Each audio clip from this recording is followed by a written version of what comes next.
Veg fried రైస్కి కావాల్సిన items ఏంటో మనం ఇప్పుడు చూసేద్దాం అన్నమాట. సరే, క్యాబేజ్, క్యాప్సికమ్, క్యారెట్, ఇంకా whole garam masala, soya sauce, vinegar మనకు కావాల్సిన ఐటమ్స్. ఇప్పుడు పొయ్యి మీద కడాయి పెట్టుకొని కడాయిలో కొంచెం నూనె వేసుకోవాలి.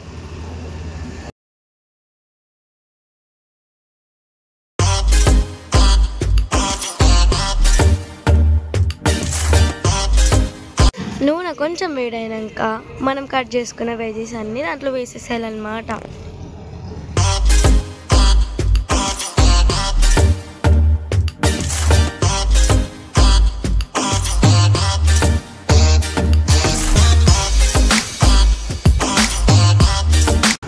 ఇప్పుడు వాటిని బాగా కలుపుకోవాలి. అవి కొంచెం వేగాక కలుపుతూనే ఉండాలన్నమాట. మనం వేసుకున్న వెజ్జీస్ వేగాక రైస్ వేసుకోవాలి. నాలాగా పిసకకండే రైస్ని. ఇప్పుడు రైస్ మంచిగా మొత్తం రైస్ వేసుకున్నాక మనం వేసుకున్న రైస్ని వెజ్జీస్తో బాగా ఫ్రై చేసుకోవాలన్నమాట.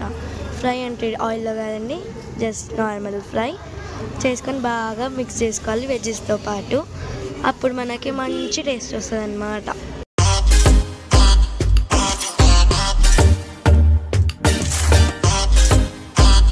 ఇప్పుడు నేను మీకు గరం మసాలాస్ అవన్నీ అని చెప్పినా కదా, అవి డిస్క్రిప్షన్లో ఇస్తా.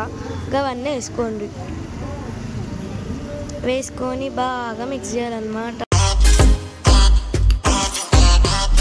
సారీ అప్పుడే మిక్స్ చేసుకోమంటున్నా. ఇప్పుడు 1 టేబుల్ స్పూన్ సోయా సాస్ వేసుకోవాలి.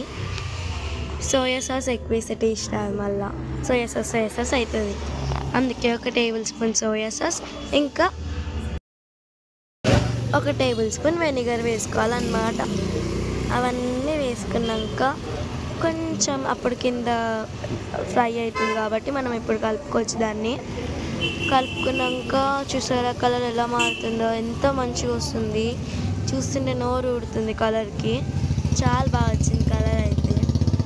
ఇది ఇలా కలుపుతూ ఆ కలర్ మొత్తం వైట్ రైస్, మంచి కలర్ రైస్ అవుతుంది అన్నమాట.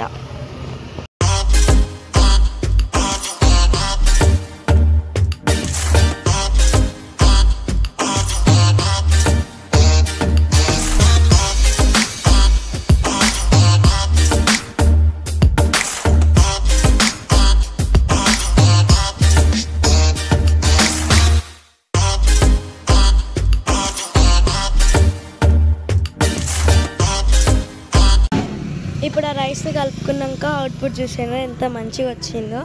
అంతా కలుపుతూ ఇప్పుడు ఒక ప్లేట్లోకి సర్వ్ చేసుకుందాం. చూసినారా ఎంత మంచిగా సర్వ్ చేసుకున్నానో ప్లేట్లో, మీరు కూడా చూడొచ్చు.